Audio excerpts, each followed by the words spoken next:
Hello dear students, how are you? I hope you all are fine. Welcome to my channel Law Scholars and Legal Issues. जो हमारी one liners Indian evidence act से related जो series चल रही है उसमें हमारा आज का नेक्स्ट वीडियो है। जो लास्ट वीडियो में हम पेज नंबर 9 तक कर लिया था। जब ये सारे के सारे कंप्लीट हो जाएंगे उसके बाद मैं इसको टेलीग्राम चैनल पर अपलोड कर दूंगी, आप वहाँ से इस PDF को डाउनलोड कर सकते हो। आज का हमारा नेक्स्ट पॉइंट है the burden of proving the plea of alibi lies upon the accuse. जो बर्डन ऑफ प्रूव है कि कौन प्रूव करेगा प्ली ऑफ एलिबाई का, वो पूरी तरह से एक्यूज्ड पर ही लागू होगा कि एक्यूज्ड ही उसको जो है साबित करेगा कि वो वहां पर नहीं था। ठीक है, एक्यूज्ड पर होगा ये पूरा का पूरा। मेयर प्रोबेबिलिटी और improbability will not make fact relevant. इसकी संभावना है या नहीं है, ये किसी भी फैक्ट को रेलेवेंट नहीं बनाता। सेक्शन 11 में ये भी माइंड में रखिएगा। Court has to examine the degree of probability और इम्प्रोबेबिलिटी अंडर सेक्शन 11। कोर्ट जो है खुद एग्जामिन करेगी कि क्या संभावना की मात्रा रही है या असंभावना है इस चीज़ से रिलेटेड, तो कोर्ट उसको एग्जामिन कर लेगी, कोई इशू नहीं है।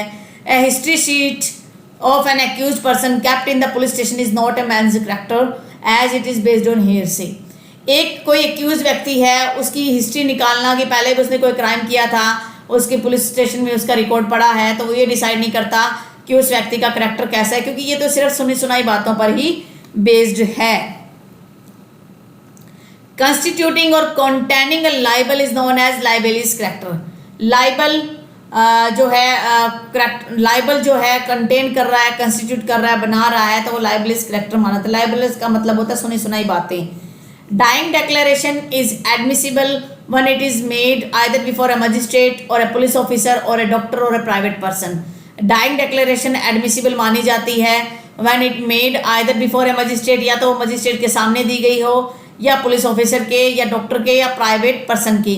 ये हर किसी के सामने दी गई स्टेटमेंट जो है वो एडमिसिबल है, लेकिन देखा जाएगा कि उसका वेटेज कितना आएगा।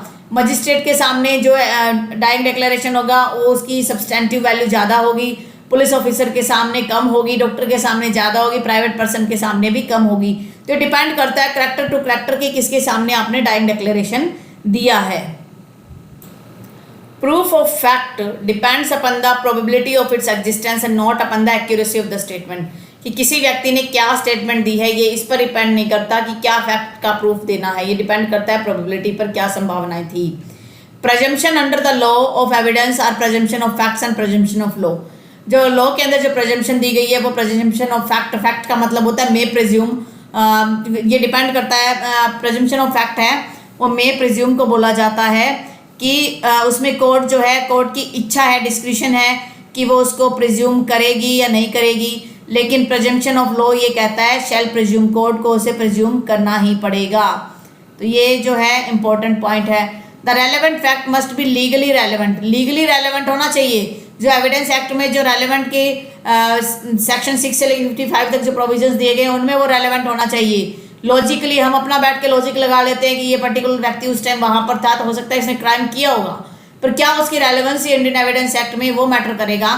तो जो भी आपका रेलेवेंसी होगी वो लीगली होनी चाहिए। Section 13 applies to both corporeal and incorporeal rights. Section 13 जो है इंडियन एविडेंस एक्ट का वो बात करता है कस्टम, जब आपका राइट और कस्टम जो है वो इशू में आ रहा हो, तो आपकी कॉर्पोरल राइट जो हैं, जो राइट आपको दिखाई दे रही हैं, टच हो रहे हैं, इनकॉर्पोरल राइट जो है, जैसे कि आपका ट्रेडमार्क का राइट है, ऐसे राइट है, दोनों पर ही अप्लाई होगा। Admission can be either formal और इनफॉर्मल।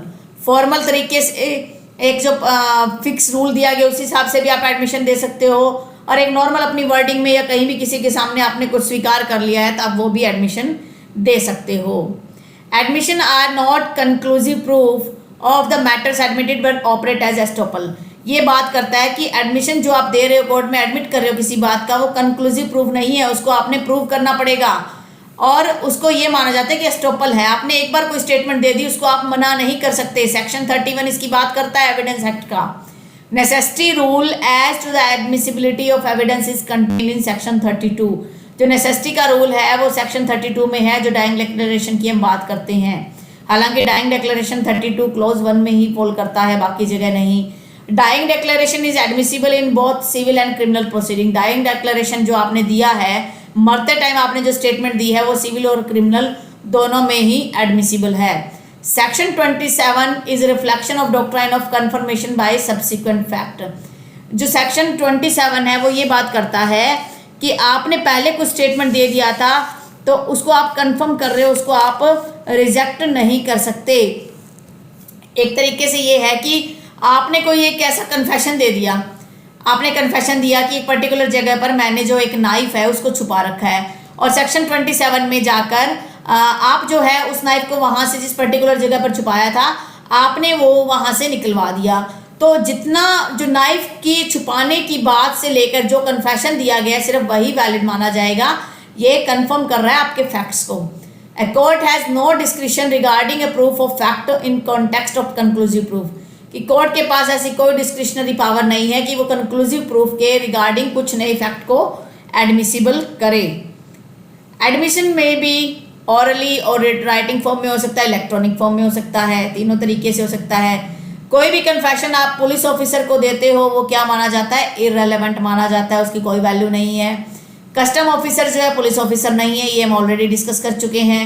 सेक्शन 25 का जो यूज़ होता है वो ये इंश्योर करना होता है, ये क्लियर करना होता है कि जो पर्सन एक्यूज्ड है उसका जो स्टेटमेंट है वो कन्फेशनल स्टेटमेंट नहीं होनी चाहिए। कहने का मतलब है कि कई बार हम देखते हैं कि पुलिस वाले मार पिटाई करके डरा धमका के कोई लालच दे के स्टेटमेंट ले लेते हैं, तो वो जो है वैलिड नहीं माना जाएगा। सेक्शन 25 बात कर रहा है कि पुलिस ऑफिसर के सामने जो स्टेटमेंट दे रहे हो वो स्टेटमेंट की कोई वैल्यू नहीं है, इररेलेवेंट है। Definition of confession, Lord Atkin was used by supreme court first time in Parvinder Kaur versus state of Punjab. एक ये केस है इसके अंदर इम्पोर्टेंट, एक इसमें एक केस और इम्पोर्टेंट है, निशिकांत झा का केस है, वो भी इम्पोर्टेंट है। ये जब हमारी वन लाइनर की सीरीज कंप्लीट हो जाएगी इसके बाद पर्टिकुलर सेक्शन से रिलेटेड कौन सा लैंडमार्क केस है वो मैं आपको नोट डाउन करवा दूंगी, जिस हिसाब से अब मैं यहाँ लिख रही हूँ। सेक्शन 29 जो है क्लैश है, विरोधाभास पैदा करता है लॉ एंड मॉरलिटी के बीच में। सेक्शन 29 क्या कहता है कि कन्फेशन अदरवाइज तो रेलेवेंट है, पर आपको इस हिसाब से आप उसको इररेलेवेंट नहीं कह सकते कि जी जो कन्फेशन दिया था वो मैंने प्रोमिस ऑफ सीक्रेसी का दिया था। यानी कि सेक्शन 29 कहता है कि अगर आपने कोई कन्फेशन कर लिया है और दोबारा आप इस बात के लिए मना करते हो कि जी वो रेलेवेंट होना चाहिए क्योंकि मैंने प्रॉमिस किया था या सीक्रेसी में वो कन्फेशन दिया है, तो उसकी कोई वैल्यू नहीं रहेगी। तो ये है हमारा आज का छोटा सा लेक्चर। मिलते हैं नेक्स्ट क्लास में। अगर आपको अच्छा लगे तो आप लाइक कर दीजिए, सब्सक्राइब कर लीजिए, आप शेयर कर दीजिए। Thank you for watching and have a nice day.